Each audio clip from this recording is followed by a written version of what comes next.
ఓం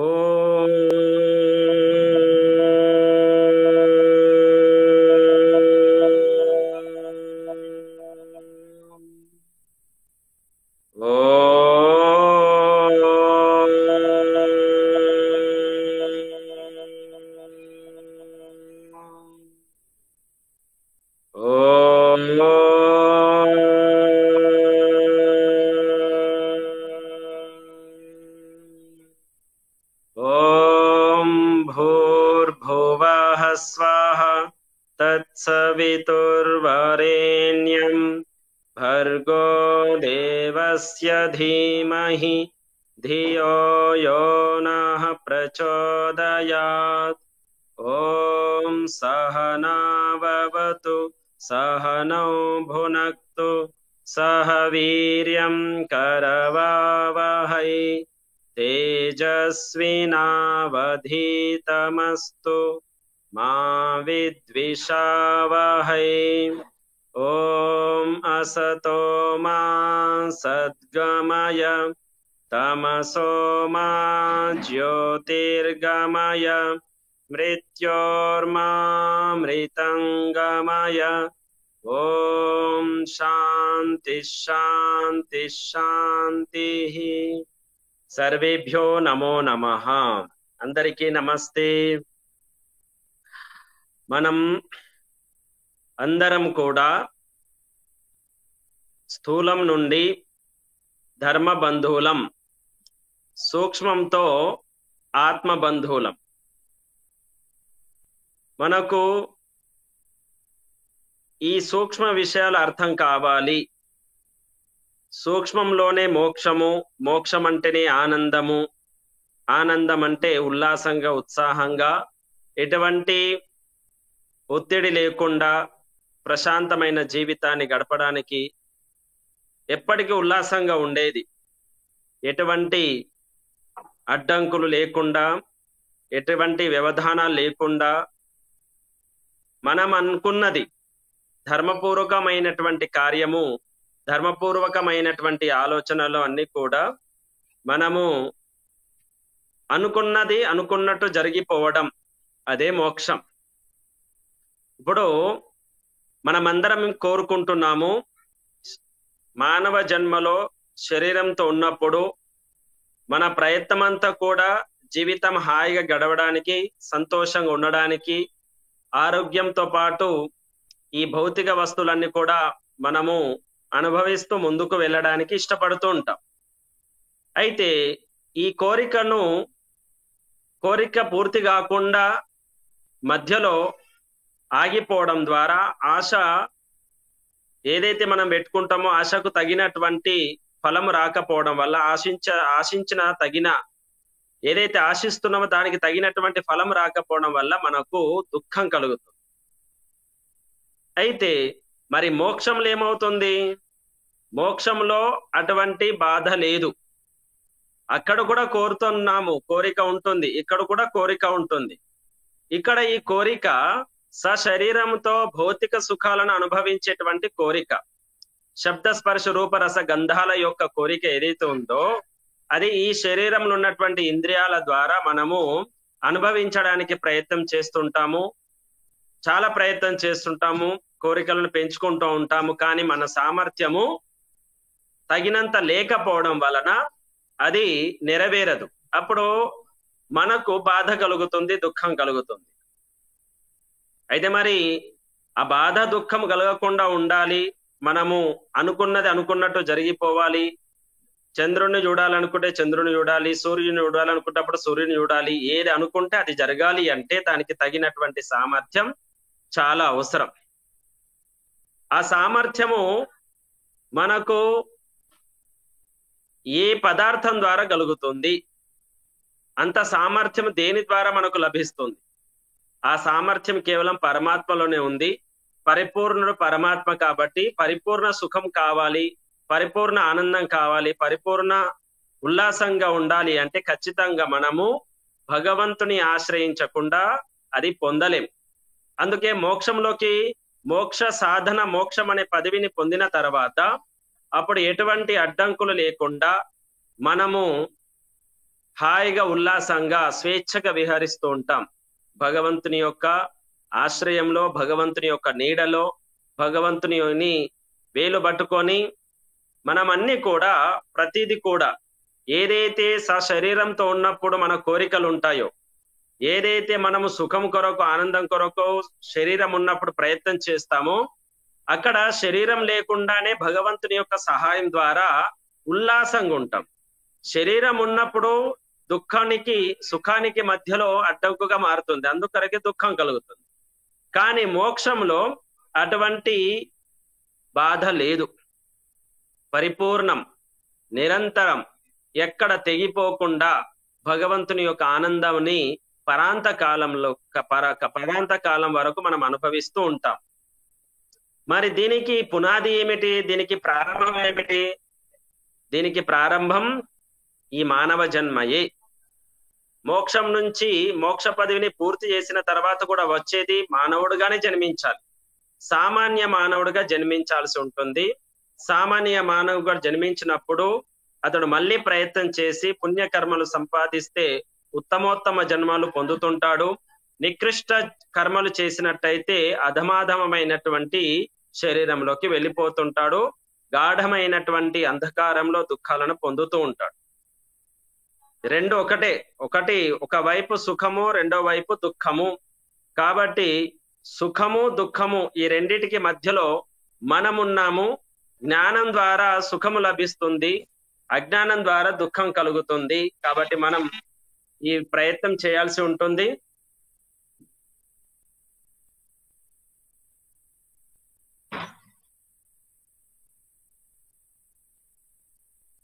బంధువులారా, మనం ఈ శరీరమే లేకుండా చేసినప్పుడు మనం అనుకున్నదంతా కూడా పొందుతూ ఉంటాం. మరి దానికి ప్రారంభం మానవ జన్మే. కాబట్టి మానవ జన్మలో శాస్త్రాలు, భగవంతుని యొక్క కృప వలన మనకు వర్ణాశ్రమ వ్యవస్థ ఏర్పాటు చేయడం జరిగింది. వర్ణాశ్రమ వ్యవస్థ ద్వారా మనుస్మృతిలో స్పష్టంగా తెలియజేసినారు, మనం సువ్యవస్థితంగా ఉండాలి, మానవులందరూ కలిసిమెలిసి ఉండాలి అంటే వర్ణాశ్రమ ధర్మాలు తప్పకుండా పాటించాల్సి ఉంటుంది. వర్ణాశ్రమ ధర్మాల యొక్క ముఖ్య ఉద్దేశము ఒక క్రమశిక్షణగా, అనుశాసనబద్ధంగా మన మానవ జన్మ 100 సంవత్సరాలు ఉంటే దానిని ఏ విధంగా విభజించి 25, 25, 25, 25 ఇలా 4 భాగాలుగా చేసుకొని మనం బ్రహ్మచర్యము, గృహస్థము, వానప్రస్థము, సన్యాసము, ఆ తర్వాత మోక్షము, ఇలా 25, 25 సంవత్సరాలు మనము వేరు చేసుకుంటూ అలా వెళ్ళిపోతుంటాం. వర్ణ వ్యవస్థ కేవలము గృహస్థాశ్రములు ఉన్నవారికి, బ్రాహ్మణులు గాని, క్షత్రులు గాని, వైశ్యులు గాని, శూద్రులు గాని, కేవలం గృహస్థాశ్రమం ఉన్న వారికి అది సాధ్యపడుతుంది. అయితే ఈ వర్ణాశ్రమ వ్యవస్థ ద్వారానే మనం ముందుకు వెళ్ళగలుగుతాం, మోక్షం వైపు వెళ్ళగలుగుతాం. ఎలా వెళ్ళగలుగుతాము? ఇందాక చెప్పినాను, మనం కోరికలతో ఉంటాం, ఆశలతో ఉంటాం. మన సామర్థ్యం సరిపోకపోవడం వలన మన జ్ఞానం కావచ్చు, మన శరీర సామర్థ్యం కావచ్చు, మన మానసిక సామర్థ్యం కావచ్చు, ఇది మనకు లేకపోవడం వలన ఆ ఆశలు, ఆ కోరికలు నెరవేరకపోవడం వల్ల దుఃఖం కలుగుతుంది మనం. అయితే మనము సామర్థ్యాన్ని పెంచుకోవడానికి ఏంటి మార్గాలు, ఎలా సామర్థ్యాన్ని పెంచుకోవాలి, దానికి చక్కటిగా మనకు యోగ దర్శనంలో అష్టాంగ యోగం తెలియజేసినారు. యమ, నియమ, ఆసన, ప్రాణాయామ, ప్రత్యాహార, ధారణ, ధ్యాన, సమాధి, ఈ మార్గం ద్వారా వెళ్ళినట్టయితే మనల్ని మనము సశక్తం చేసుకోగలుగుతాం, సామర్థ్యవంతులం కాగలుగుతాము. మనమందరం ఇప్పుడు గృహస్థాశ్రములు ఉన్నాం. గృహస్థాశ్రములు ఉంటూ గృహస్థాశ్రములు ఉన్న వారికి ఒక చక్కటి అవకాశం ఏమిటి అంటే జీవితం అర్థమవుతుంది.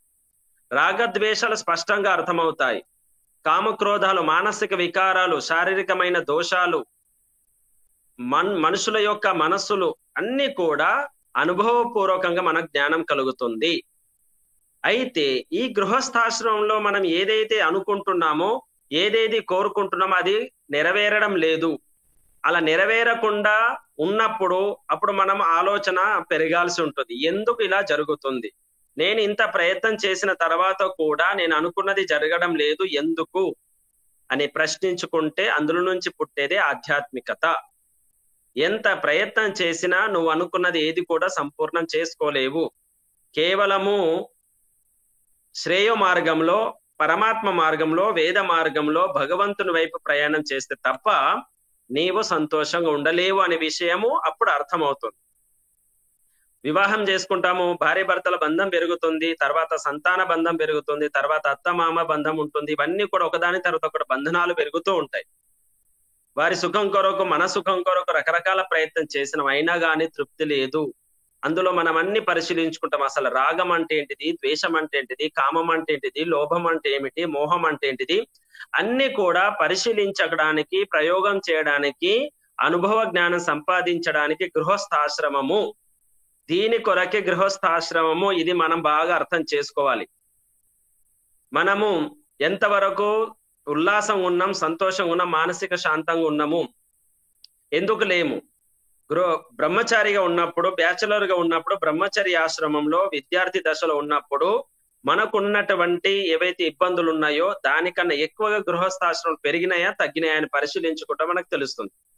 అప్పుడు అర్థమవుతుంది ఈ గృహస్థాశ్రమం కూడా ఇది ఉపయోగంగా లేదు. పూర్తిగా అర్థమవుతుంది జీవితం అంటే ఏమిటి అనేది. ఇది లాభదాయకం లేదు. అప్పుడు వివేకం ఉత్పన్నమవుతుంది. కష్టాల నుండి, సమస్యల నుండి, ఇబ్బందుల నుండి ఉత్పన్నమయ్యేది వివేకం. విడదీయడం వచ్చేస్తుంది. ఏంటి జీవితం, ఏంటి సత్యం, ఏంటిది అసత్యం, ఏంటిది శాశ్వతం, ఏది అశాశ్వతం, ఏంటిది సమస్య, ఏంటిది సమాధానం. ఎన్ని రకాల ప్రయత్నాలు చేసిన తర్వాత కూడా ఇంకా సమాధానం లభించలేదు అనేది విషయము ఎవరైతే ఆధ్యాత్మిక చింతన అనగా గృహస్థాశ్రమం గురించి ఆలోచించేటువంటి వారు ఉన్నారో వారికి ఈ విషయం అవగతం అవుతుంది. అందుకరకి గృహస్థాశ్రమం ఉండాలి, గృహస్థాశ్రమం తెలుసుకోవాలి. ఎప్పటి వరకు ఉండాలి అంటే మన బాధ్యత పూర్తయ్యేంత వరకు ఉండాలి, అన్ని కష్టాలను అనుభవించి తీరాలి. ఎప్పుడైతే మనము మన లోపల కష్టాల యొక్క బాధతోని వివేక ఉత్పన్నమై వైరాగ్యం ఉత్పన్నం కాదో అంతవరకు అనుభవిస్తూనే ఉండాలి. విరక్తి కలగాలి. గృహస్థాశ్రమం అంటే బంధాలు, బంధనాలు ఇవన్నీ కూడా మనకు వాటిపైన పూర్తి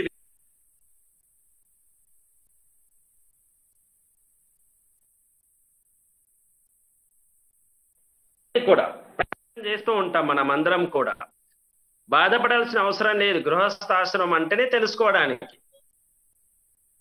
పరీక్ష రాస్తూ ఉంటాము, ఒకసారి ఫెయిల్ అయినాము, రెండోసారి ఫెయిల్ అయిన, మూడోసారి ఫెయిల్ అయిన తర్వాత పాస్ అవుతాం. గృహస్థాశ్రమంలో రకరకాల ప్రయోగాలు చేస్తాం, రకరకాల ప్రయత్నం చేస్తాం, రకరకాల వాటికి తగినటువంటి సమస్యకు సమాధానం వెతుకుతూ ఉంటాం. అయినా కానీ సంపూర్ణ సమాధానం చెయ్యమనే విషయం సంపూర్ణంగా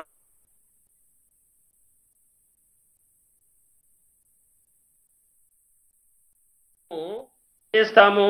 ఇక ఇది లాభం లేదు అని పూర్తిగా అర్థం చేసుకున్న తర్వాత ఇక దాని మీద విరక్తి కలగాలి. విరక్తి కలిగేంత వరకు మనము అన్ని బాధ్యతలు మోస్తూ ఉండాలి. సత్యార్థ ప్రకాశంలో శాస్త్రాలు ఏమని చెప్పినారు?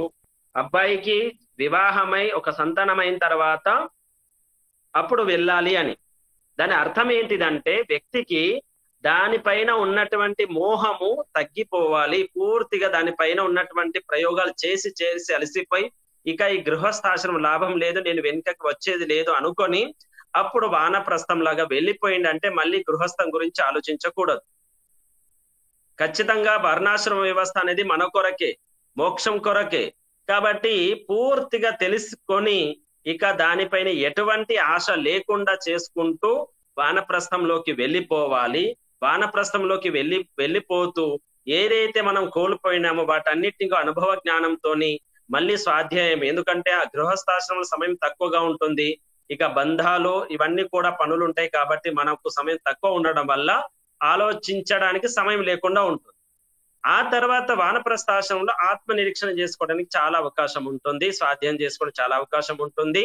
కాబట్టి వానప్రస్థాశ్రమంలో మనము పూర్తిగా తెలుసుకుంటూ అక్కడి నుంచి ఇంకా ముందుకు వెళ్ళే ప్రయత్నం చేయాలి. ఇలా మనము ఎప్పుడైతే ప్రయత్నం చేస్తామో అప్పుడు మోక్షానికి దగ్గర అవుతాము. అందుకే స్థూలం మనకు పూర్తిగా అర్థం కావాలి. స్థూల జగత్తు పై ఉన్నటువంటి మోహము పూర్తిగా తొలగేంత వరకు దానిని మనం పరిశీలిస్తుండాలి, ప్రయోగాలు చేస్తుండాలి, అనుభవిస్తుండాలి, తెలుసుకుంటూ ఉండాలి, రకరకాల క్రియలు చేస్తూ ఉండాల్సి ఉంటుంది. మనం చేస్తాము కూడా. మనిషి వట్టిగా ఉండడానికి వీల్లేదు, ఖచ్చితంగా ఏదైనా ఒకటి క్రియ చేయాల్సిందే, చేస్తాడు కూడా. కాబట్టి అతను ప్రయత్నాలు చేసి చేసి ఎప్పుడైతే ఈ జన్మలో అతనికి వివేకం ఉత్పన్నమవుతుందో, వట్టిగా వివేకం ఉత్పన్నం కాదు, పరీక్షలు రాసి రాసి రాసి ఎప్పుడైతే పరీక్షల యొక్క అనుభవం వస్తుందో అప్పుడు ఆ వివేకం ఉత్పన్నమై అప్పుడు సమాధానంతో ముందుకు వెళ్తూ ఉంటాడు. కాబట్టి మనం ప్రయత్నాలు చేస్తుండాలి, పురుషార్థం చేస్తుండాలి. రకరకాల సమస్యలు వస్తున్నా, కష్టాలు వస్తున్నా వాటన్నిటికీ మనము పురుషార్థంతోనే ముందుకు వెళ్ళగలుగుతాం. అలా ప్రయత్నం చేసి ముందుకు వెళ్తే స్థూలం పూర్తిగా అర్థమైతే కానీ మనము సూక్ష్మంలోకి పూర్తిగా వెళ్ళలేము. శ్రవణానందం కలుగుతుంది చెప్పినప్పుడు, భగవంతుని విషయంలో, ఆత్మ విషయంలో చక్కగా మనకు పూర్తిగా హాయిగా ఉంటుంది. ఎందుకంటే ఆ సత్సంగం ద్వారా, స్వాధ్యాయం ద్వారా ఏమవుతుంది, ఆత్మస్థితిలోకి వెళ్ళిపోతాడు జీవాత్మ. సత్సంగము స్వాధ్యాయం ద్వారా ఏమవుతాడు అంటే ఆత్మస్థితిలోకి వెళ్ళిపోతాడు. తదా ద్రష్టు స్వరూపేవ స్థానం, తన స్థితిలోకి, తన సహజ స్థితిలోకి వెళ్ళిపోతాడు. కాబట్టి చాలా హాయిగా ఉంటాడు, ఉల్లాసంగా ఉంటాడు, అలాగే ఉండిపోవాలని అనిపిస్తుంది. కానీ ఆ తర్వాత బయటికి వస్తే బాధ్యతలు వచ్చేస్తుంటాయి. ఆత్మస్థితిలో ఉన్నంత వరకు సంతోషమే, కానీ ఆత్మస్థితిని స్థిరం చేసుకోవడానికి మనం అందరం ప్రయత్నం చేయవలసి ఉంటుంది. మహర్షి దయానంద సరస్వతి గారు కూడా సన్యాసాశ్రమం తీసుకున్న తర్వాత కూడా సన్యాసికి పూర్తి ప్రపంచం అంతా కూడా, బ్రహ్మాండం అంతా కూడా వసుధైవ కుటుంబకం, వసుధైవ కుటుంబంగా మారుతారు. సన్యాసికి ఎక్కువగా బాధ్యత ఉంటుంది. అయితే అక్కడ పరమాత్మతో జోడించబడతాడు కాబట్టి ఆ సన్యాసికి దుఃఖం కలగదు. ఎవరు అవమానపరిచినా, ఎవరు సన్మానం చేసినా, ఎవరు విమర్శించినా, ఎవరు ఏది చేసినా ఆ సన్యాసి పరమాత్మతో జోడించబడతాడు. కాబట్టి అతను చేసేటువంటి ధర్మ ప్రచారంలో ఎన్ని కష్టాలు వచ్చినా, ఎన్ని రకాల అవమానాలు వచ్చినా అవన్నీ కూడా భగవంతునికి అర్పిస్తూ భగవంతుని శక్తి పొందుతూ ముందుకు వెళ్ళిపోతుంటాడు. ఎక్కడ కూడా ఆగడు, బాధపడడు. ప్రత్యక్ష ఉదాహరణ మహర్షి దయానంద సరస్వతి గారే. వారు ఒక సన్యాసి, కానీ గృహస్థుల కన్నా ఎక్కువగా బాధ్యత ఉన్నది వారిపైన ఉండే. గృహస్థుల కన్నా ఎక్కువగా వ్యస్తంగా ఉన్నారు, గృహస్థుల కన్నా ఎక్కువగా పని చేసిపోయినారు. మనందరి ఒక కుటుంబంగా భావించి మనందరి కోసము వారు దినచర్యలో ఎన్ని గంటలు పనిచేసి ఉండొచ్చు. తక్కువ కాలంలో ఇన్ని రకాల గ్రంథాలు, తక్కువ కాలంలో ఇన్ని రకాల ప్రచారాలు, అన్ని రంగాల్లో చూసుకున్న సతీ సహగమనం కావచ్చు, గో నిషేధం కావచ్చు, దేశభక్తి విషయంలో కావచ్చు, మాతృభక్తి పితృభక్తి విషయంలో కావచ్చు, సాహిత్య విషయంలో కావచ్చు, ముద్రణ విషయంలో కావచ్చు, ఏ విషయమైనా తీసుకోండి, అంతటా కూడా మళ్ళీ ఇవన్నీ చేస్తూ కూడా ధ్యానం చేయడము, సమాధి స్థితిలో ఉండడము, ఇది కేవలం మహర్షి దయానందుడి వరకే సాధ్యము. వారికి అది సాధ్యం. అందుకే దయానందునికి సాటి దయానందుడి తప్ప ఎవరు లేరు అని చెప్పడానికి మనం అందరం కూడా గర్వపడాలి. వారి అనుయాయిన మనం అందరం. ప్రత్యక్ష ఉదాహరణ మహర్షి దయానంద సరస్వతి గారు ఉన్నారు. అయితే మహర్షి దయానంద సరస్వతి గారు పూర్వజన్మ సుకృతం కారణంగా బ్రహ్మచారి దశలో, విద్యార్థి దశలో అవన్నీ ఘటనలు చూసి వెంటనే అతనికి దుఃఖం కలిగి వివేకంతో వైరాగ్యం ఉత్పన్నమై వెళ్ళిపోవడం జరిగింది. పూర్వజన్మ సుకృతం. మనలాగానే ఎన్నో జన్మల నుంచి ఇటువంటి విషయాలు చేస్తూ చేస్తూ చేస్తూ చివరికి మహర్షి దయానంద సరస్వతి గారు, అలాగే స్వామి సత్యపతి గారు, వారు కూడా ఆ విభజన సమయంలో చూసి వారికి వైరాగ్యం కలిగింది. ఇంకా మనకు వైరాగ్యం కలగలేదు, కలుగుతుంది. ప్రయత్నం చేస్తూ పోవాలి. అది లోపల నుంచి వచ్చేంత వరకు గృహస్థ జీవితాన్ని వదిలిపెట్టకూడదు. ఇది గుర్తుపెట్టుకోవాలి. బాధలకు, కష్టాలకు, ఇబ్బందులకు భయపడి పారిపోతే అది వైరాగ్యం కాదు. అన్ని అనుభవించాలి, అన్ని కష్టాలను ఓర్చుకోవాలి, సహించాలి. గృహ సంస్థలో ఉన్నప్పుడు, అలాగే ఇంకా ఎక్కడైనా సరే మనం పని చేస్తున్నప్పుడు అవన్నీ కూడా ఓర్చుకుంటూ వెళ్తూ ఉంటేనే ఎప్పుడైతే లోపల నుంచి దీని మీద పూర్తి విరక్తి కలుగుతుందో, ఇక ఈ ఏదైతే మన ప్రాపంచిక సుఖాలు ఉన్నాయో ఇవి శాశ్వతం కాదని ఎప్పుడైతే మనకు లోపల పూర్తిగా అర్థమవుతుందో అప్పుడు లోపల నుండి వచ్చినటువంటి ప్రేరణతోనే తన గృహస్థ జీవితాన్ని పూర్తిగా బాధ్యతలు పూర్తి చేసుకుంటూ ముందుకు వెళ్ళిపోవాలి. తేన త్యక్తేన భుంజీత. ఎలా ఉండాలంటే గృహస్థ జీవితంలో మనకు తెలియనంత వరకు మనము భోగిస్తూ ఉండడం ప్రారంభించినాం.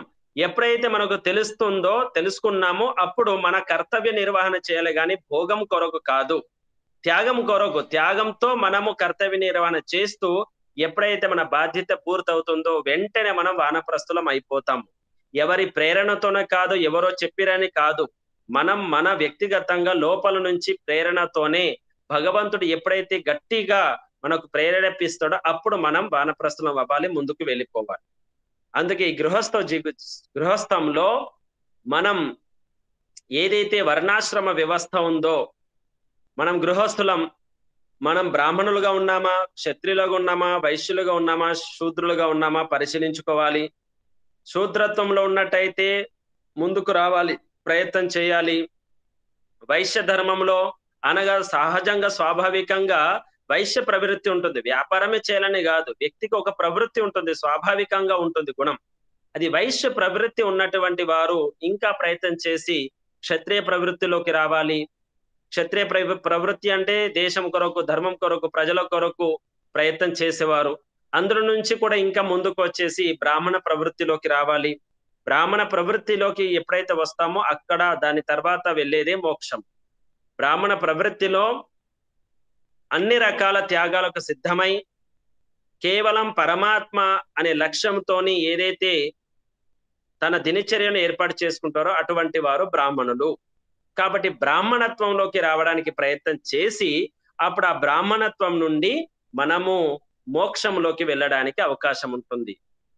వారు శూద్రత్వంలో ఉన్నవారు, అజ్ఞానంలో ఉన్నవారు వైశ్య ప్రవృత్తి, శూద్రత్వం అనేది అజ్ఞానం, వైశ్య ప్రవృత్తి దానికన్నా కొద్దిగా ఎక్కువ జ్ఞానంలో, క్షత్రియ ప్రవృత్తి వైశ్యుల కన్నా కొద్దిగా ఎక్కువ, బ్రాహ్మణ ప్రవృత్తి క్షత్రియుల కన్నా ఇంకా చాలా ఎక్కువ. బ్రాహ్మణ ప్రవృత్తిలోకి వచ్చినప్పుడు మన యొక్క ఆలోచన విధానం వేరు ఉంటుంది, మన దినచర్య సరళి వేరు ఉంటుంది, మన పద్ధతులు వేరు ఉంటాయి, అతని యొక్క ఆలోచన విధానం కూడా పూర్తిగా వేరే ఉంటుంది, మాట్లాడే విధానం కూడా వేరే ఉంటుంది. ఆ విధంగా మనం ముందుకు వెళ్ళాల్సి ఉంటుంది. కాబట్టి ఎప్పటి వరకైతే స్థూల విషయాలు అర్థం కావో, ఆచరించమో, తెలుసుకోమో, లోపల నుంచి మనము వైరాగ్యులం కామో, విరక్తులం కామో, అంతవరకు మనం దీన్ని పట్టుకొనే ఉండాల్సి ఉంటుంది, ప్రయత్నం చేయాల్సి ఉంటుంది, ప్రయోగం చేయవలసి ఉంటుంది. ప్రయోగం చేసి చేసి అలసిపోయి ఇక ఇదంతా ప్రపంచం అంతా ఒక మాయ, ప్రపంచం అంతా శాశ్వతం కానటువంటి సుఖాలు ఇవి, ఇక చాలు, చాలా చేసినాము, సమయం అంతా దీనికి కేటాయించినాము, ఇక మనం ముందుకు వెళ్ళిపోదాం అనే భావన లోపల నుంచి రావాలి. పిల్లలకు తల్లి వంట చేసి పెడుతుంది, కానీ ఆ తల్లి వంట చేసి పెట్టి నోట్లోకి ముద్ద పెడుతుంది, అంతవరకు పెట్టగలుగుతుంది. కానీ అతనికి ఆకలి లేకపోతే అతను మింగలేడు. జ్వరం ఉందనుకోండి, కడుపు నొస్తుంది అనుకోండి, ఆకలిగా లేదనుకోండి, అతను ఆ ముద్ద లోపలికి మింగలేడు. అదే విధంగా గురువులు కానీ ఉపదేశకులు కానీ చెప్పడం వరకు ఉంటుంది, కానీ ఆ చెప్పే దానితోని అదే నమ్మి వెళ్ళిపోవడం కాకుండా సాధన చేయాలి, ప్రయత్నించాలి, స్వాధ్యాయం చేయాలి, అష్టాంగ యోగాన్ని పాటిస్తూ అన్ని రకాల ప్రయోగాలు చేస్తూ ఎప్పుడైతే మన లోపల నుంచి ఆ భావన వస్తుందో అప్పుడు మనం ముందుకు వెళ్తూ ఉండాలి. భగవత్ ప్రేరణతోనే మనం ముందుకు వెళ్తుండాలి, మానవ ప్రయత్నంతో కాదు, మానవ ప్రేరణతో కాదు. మానవుడు మార్గదర్శనం మాత్రమే చేస్తాడు, కానీ ఆ శాశ్వతమైనటువంటి గురువు ఎవరైతే ఉన్నారో పరంపిత పరమాత్మ, ఆ పరమాత్మయే ప్రేరేపించాలి.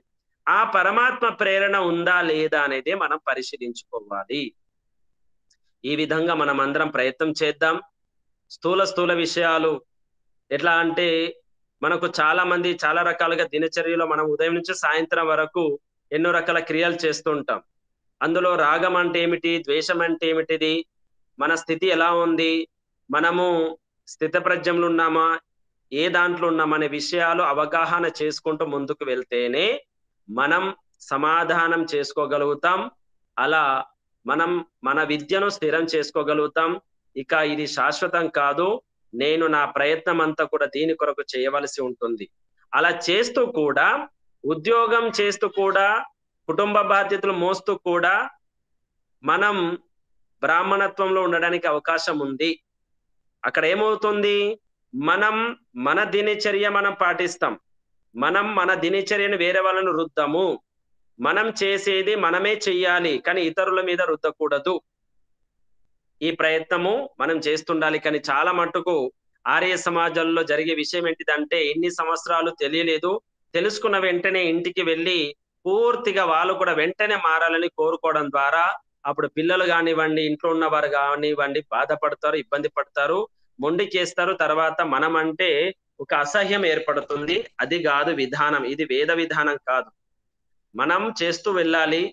చేస్తూ వెళ్తున్నప్పుడు వారి ప్రయత్నం వారు చేస్తుంటారు. వారిలో ఉన్న జ్ఞానము, వారిలో ఉన్నటువంటి సామర్థ్య ప్రకారంగా వాళ్ళు చేస్తూ ఉంటారు. మనం వాటన్నిటిని ఓర్చుకోవాలి మరి. ఎప్పుడు మరి? ఈ ప్రయోగాలు అవే గదా! వాళ్ళు మనకు అనుకూలంగా, వేదానికి అనుకూలంగా చెయ్యని స్థితిలో కూడా మనం ఎంత సహనంతోని ఉన్నామనేది పరిశీలించుకోవాలి. కోపం రాకుండా చూసుకోవాలి. అసహ్యం రాకుండా చూసుకోవాలి. రాగం రాకుండా చూసుకోవాలి. ద్వేషం రాకుండా చూసుకోవాలి. ఈ ప్రయత్నం మనం చేస్తూ ఉండాలి. కాబట్టి ఈ స్థూలమైనటువంటి విషయాలను మనం ప్రతిరోజు, ప్రతి క్షణం చేసేటువంటి వ్యవహారంలో పరిశీలన ఎంతవరకు చేస్తున్నాం, ఈ ఆత్మ నిరీక్షణ చేసుకోవాలి. కష్టాలను ఓర్చుకోవడానికి సిద్ధమవుతున్నామా లేదా? ఎవరైనా అవమానపరిస్తే అవమానం సమయంలో మన యొక్క మానసిక స్థితి ఎలా ఉంది? దానిని చంచలంగా చేసుకోకుండా స్థిరంగా ఉంచుకోగలుగుతున్నామా లేదా? మనల్ని పొగిడినప్పుడు, అవమానపరిచినప్పుడు, మనకు అనుకూలంగా ఏదైనా జరగనప్పుడు, ఏదైనా అనుకూలంగా జరిగినప్పుడు మన స్థితి ఎలా ఉందో తెలుసుకునే ప్రయత్నం చేయాలి. ఈ స్థూలమైన విషయాలను మీరు ఎప్పటికప్పుడు స్వాధ్యాయం ద్వారా పరిశీలించడానికి ప్రయత్నం చేయండి. పరిశీలించడం బాగా నేర్చుకోవాలి. వినడం కాదు, మననం బాగా చేయాలి. ఎంత విన్నామో అంతకన్నా ఎక్కువ మననం చేయాలి. ఎంత మననం చేసినామో అంతకన్నా ఎక్కువ నిధిధ్యాసనం చేయాలి. ఎంత ఎక్కువగా నిధిధ్యాసనం చేస్తామో అంత మనకు అనుభవ జ్ఞానం సాక్షాత్కారం అవుతుంది, ఆనందం కలుగుతుంది. సంవత్సరం అంతా విద్యార్థి కష్టపడతాడు, చదువుతాడు. ఎంత చదువుతాడో అంతకన్నా ఎక్కువ అతను బైహార్ట్ చేస్తుంటాడు, రివిజన్ చేస్తుంటాడు. ఎంత ఎక్కువ రివిజన్ చేస్తాడో అంత అతని విద్య స్థిరమవుతుంది. క్వశ్చన్ కి ఆన్సర్ అంతా స్థిరమవుతాయి, జ్ఞాపకంకి వస్తాయి. అప్పుడు పరీక్ష రాస్తున్నప్పుడు సంతోషంగా పరీక్ష రాస్తాడు. సంతోషంగా పరీక్ష రాసిన తర్వాత అతనికి వచ్చేటువంటి రిజల్ట్ ఏదైతే ఉందో అది సాక్షాత్కారం. ఆ సాక్షాత్కారము ఎప్పుడైతే రిజల్ట్ వస్తుందో ఆ బాధలు, కష్టాలన్నీ కూడా అతను మర్చిపోతాడు. అదే విధంగా మనము కూడా అంతే. కాబట్టి శ్రవణం కన్నా ఎక్కువగా మననం, మననం కన్నా ఎక్కువ నిధిధ్యాసనం, నిధిధ్యాసనంకి ఎక్కువ దాని రిజల్ట్ దానికన్నా ఎక్కువగా వస్తుంది. అదే సాక్షాత్కారం, మోక్షం, ఆనందం. మరి మనమందరం ప్రయత్నం చేద్దాం. మీరందరూ కూడా ధన్యజీవులు, దివ్య పురుషులుగా మానవ నుండి దేవత్వం వైపు వెళ్తున్నారు. దేవతలకే ఇంద్రుడు లభిస్తాడు, దేవతలకే పరమాత్మ లభిస్తాడు, దేవతలకే బ్రహ్మ, విష్ణు, మహేష్ వారి యొక్క సాక్షాత్కారం అవుతుంది. కాబట్టి మనం మానవులుగా ఉన్నాం, రాక్షసులుగా అయితే లేము, మానవులుగా ఉన్నాము. ఆ మానవత్వం నుంచి దేవత్వం వైపు వెళ్ళాలి. దేవత్వం ఎప్పుడైతే పరిపుష్టం అవుతుందో అప్పుడు మనకు ఈ పరంపిత పరమాత్మ అన్ని రకాల శక్తుల ద్వారా మనకు దర్శనమిస్తాడు. ఆ భగవద్ దర్శనంతో మనం ఏదైతే ఇంతవరకు కష్టపడినటువంటి విషయాలు ఉన్నాయో అవన్నీ కూడా మర్చిపోతాం, చాలా ఉల్లాసంగా గడుపుతాం. ఈ విధంగా ప్రతిరోజు మనము సత్సంగం ద్వారా, స్వాధ్యాయం ద్వారా ఈ చింతనను దృఢం చేసుకోవాలి, స్థిరం చేసుకోవాలి. మన జీవితాన్ని ఆత్మమయం చేసుకోవాలి. అప్పుడే మనం ఆత్మ దర్శనం చేసుకోగలుగుతామని తెలియజేస్తూ మీ అందరికీ ధన్యవాదాలు. ఓం శం.